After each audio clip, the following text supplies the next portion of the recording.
WPGU 107.1. This is Take It Away. And we have two people from Illini 4000 with us. We have Mike Rotter and Evan Armstrong. Thanks for being here. Welcome to the studio.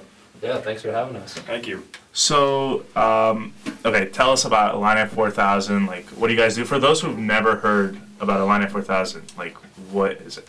So we're an RSO with the university, but we put on a cross-country bike ride every year to raise awareness for the fight against cancer. We raise funds for cancer research and patient support services. So it's a really great cause and a cool way of supporting it, I think. Yeah. And you basically, so what you do is in the summer you bike from New York City to San Francisco. Yep. And you just, I mean, that's just incredible to be able to do that. Like, I can't even imagine, like, so Mike, you've done this twice so far. Yeah, twice. So how do you prepare for it, and like, what does it feel like to do that? Like for the whole summer to have to bike across America?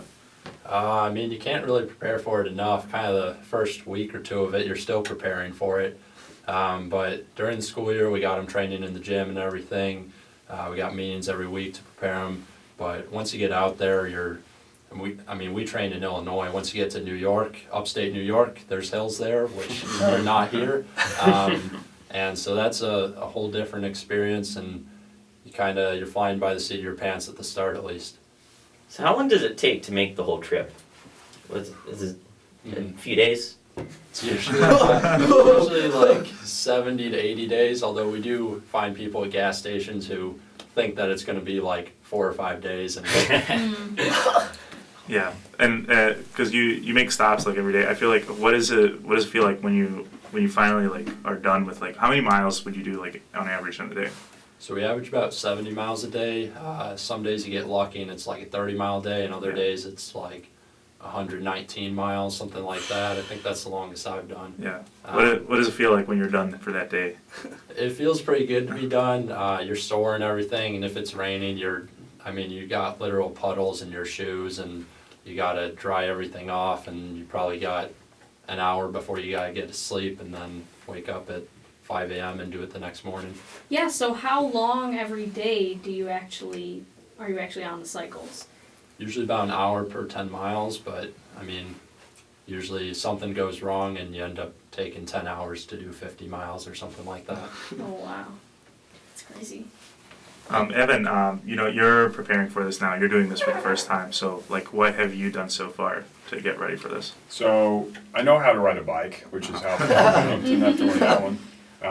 But yeah, all the trainings Mike was talking about, we do midweek trainings for an hour, and then we've got a team training on the weekends.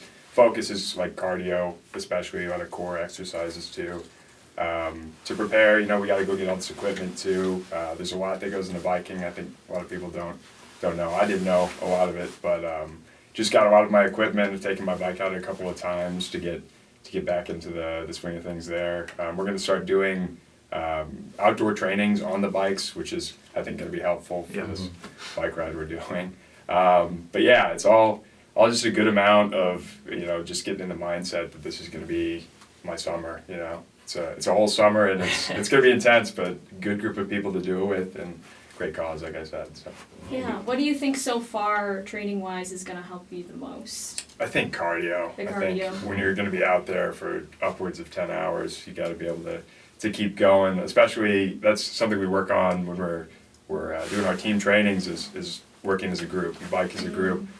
You're only as fast as your slowest person, but nobody wants to be the one holding everybody back. So it's kind of motivating everybody to stick together, to keep up, to push, and it's a good experience that way, I think, too. Yeah. I feel like it must be, because you guys send about 25 students per year. How many people are doing it this year? I think in total with our ride leaders, we're at 23 this year. Okay, and so it must be also a great bonding experience for everyone that manages to do this and complete it. I mean, you guys are going to be together for such a long time. Absolutely, we have meetings, 3 meetings a week together. We've gone to parties together. We've had date auctions together. We go to bars together.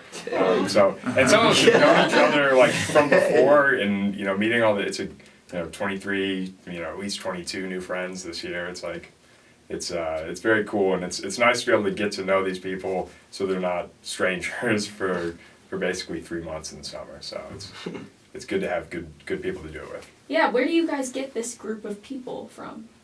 It's interesting. A good number of the people I know doing it are coming from marching band. We've had 5 this year, but besides that, it's kind of pretty eclectic across the campus. I don't think there's one college or discipline or year even of students that come in and do it. It's a wide range. We've got freshmen, sophomore, junior, and senior grad students even doing it. So Yeah, are the people who do it athletic already or kind of into that already? I think it certainly helps. Yeah. And I mean, I think a good chunk are, but the people who are doing this, I think, have that kind of drive that if they're not, they'll get there because it's going to be a rude awakening otherwise. So. And so where does the fundraising come in? Like, do you like make partnerships like with, I don't know, different groups, or how does that aspect of this work? Sure. So each of the team members actually, as a team, we try to raise upwards of $100,000. But each of our team members is looking to raise $4,000 each. So that way, everybody's kind of got their own goal to reach for, and we are kind of kept in line along the way. But donations come from friends, they come from family, businesses too. When you're driving or biking, across country, driving faster, right? This is easy. I don't know why everyone complains. We need food. We need parts for our bikes. Donations, money. That helps a lot. And those are the donations are going to cancer research and patient support. But we got to eat too, and being able to move on your bike's important. So. Donations from local businesses in the form of money and Cliff Bars from grocery stores, sunscreen, all that help too. So we talk to businesses, and friends and family are a great source too. And I know something you guys said before we started the interview is like, I mean, it's not like you fly to New York to start, you take the train. So a lot, I'm sure like you do the best job you can to like raise as much money as you can for cancer awareness and research. Yeah, we do. We try to stay as low cost as we can throughout the summer, so that's stuff like taking a 24-hour train ride to New York and then eating oatmeal in the morning and having pasta every night.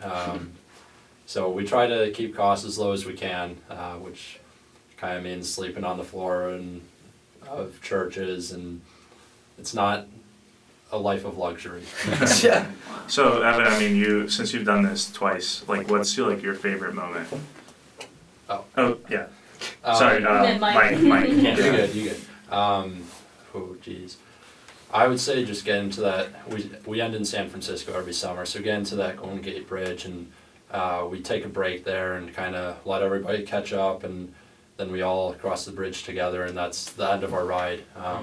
Feels great. There's friends and family at the end, and once you finish, you're done with it, and it just feels like such a great thing to have done. Yeah, and I know so at some point you're gonna cross Champaign. When is that? So we go into Champaign on June 9th. I think we got a pretty short day that day, so there's an event for us here, and we'll be on time for that. And we usually have a couple people who bike in with us. I've biked in with the Chancellor before, which was cool. Jones. We also got Jim Moore and Barry Benson, who are working with the Chancellor. We got them, and we've gotten some of our beneficiaries, the Prairie Dragon Paddlers, if you've heard of them. They're a group of breast cancer survivors who do dragon boat paddling, and so they've biked in with us before, and it's really just a nice event for us and for the community. Yeah. Okay, so let's say that, not me, but let's say Belle wants to do it next year. What does she have to do right now? Or what should she be looking forward to? So Belle would just have to fill out an application when we're recruiting in August, and then our application process consists of a physical interview where we basically just make sure that you're willing to put in the sweat, blood, and tears to be able to do it, and then a social interview where we make sure that you're a person that people would want to spend 75 days with. Awesome. That's so cool. I'm just curious, so you have an event in Champaign. Are there like other events like as you come through or through different places, or is it mostly just kind of a straight shot? So we do zigzag across the nation and everything, and we hit some pretty small towns, and some of these towns or some of the churches that host us, this is almost like their big event of the year, is us coming through town, which is an incredible feeling. Yeah. And they're looking forward to us. I already have one that messages me on Facebook and says, when are you guys coming, when are you guys coming? So they'll host huge dinners for us. They'll bring out like anybody in town who can perform any sort of talent, and they'll put on a show for us. That is so cool. I guess in that vein, what's been your favorite place you've gone through? I would say favorite place, probably have to be Crater Lake. Crater Lake is just beautiful. The water there is so blue and so clean. Really nice place. Probably the favorite place that I've stayed overnight though would have to be Rockville, Indiana. Kind of a small town, but some guy there's been hosting us for 13 years now, and he loves having us. It's his favorite thing of the year. He's the one that's messaging me. He gives us, make sure that everybody leaves with a huge gallon-sized Ziploc bag full of snacks for themselves.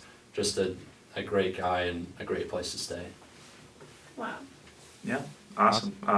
So if people want to find you online, they can go.